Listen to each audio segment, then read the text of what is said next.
Morag couldn't wait for darkness to fall so that she could hare off to the gathering place deep in the woods where all the animals met to share stories and songs long into the night.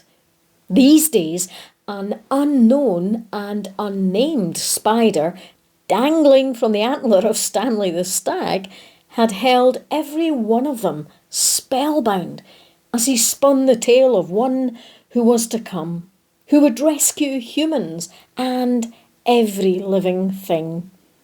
Like all the animals in the woods, Morag wondered how two humans could possibly play a part in such an important and daring and amazing feat.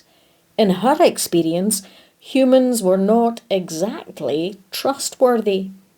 Yet the story the spider told centred around two very young humans.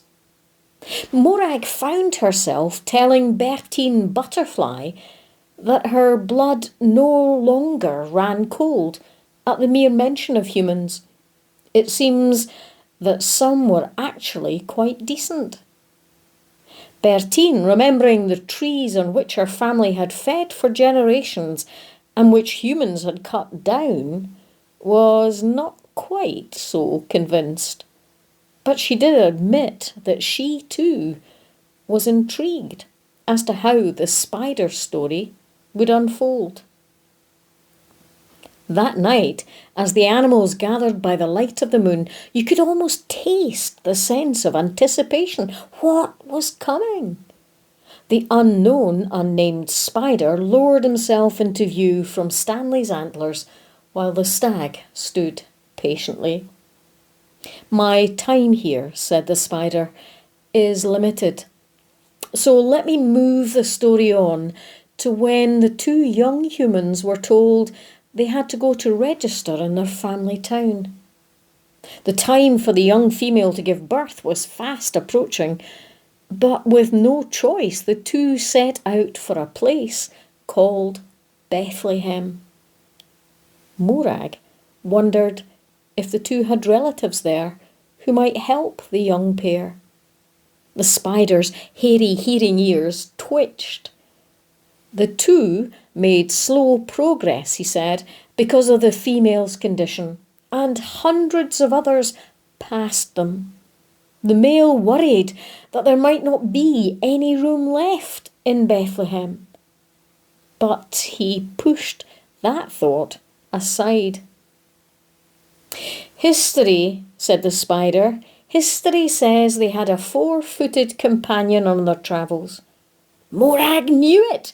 There had to be animals in this wonderful tale. "You're right, Morag," said the spider, "and more than just one or two." She kept forgetting that the spider could hear her thoughts. But how on earth did he know her name? Morag was so keen to hear who the human's companion might be that she pushed that question aside. With such a long journey ahead of them, Delia Donkey's help was invaluable, carrying the girl and carrying their belongings. The animals' hearts swelled with pride. Delia's footing, said the spider, was sure, her sway gentle. She seemed to know how precious was the human load she carried. They made it to Bethlehem, but as they entered the town, Delia felt a growing sense of unease. Morag wondered why, then realised she too had an ominous feeling. And from the noise of shifting animals and birds all around her, she guessed she was not the only one. That night there was no singing, as one by one the animals slipped off. The spider sighed. They needed to hear that humans too suffer. Stanley the stag sensed the spider's pain and whispered, "Sleep, spider, sleep. We'll hear more when you're ready." And the spider slept for now.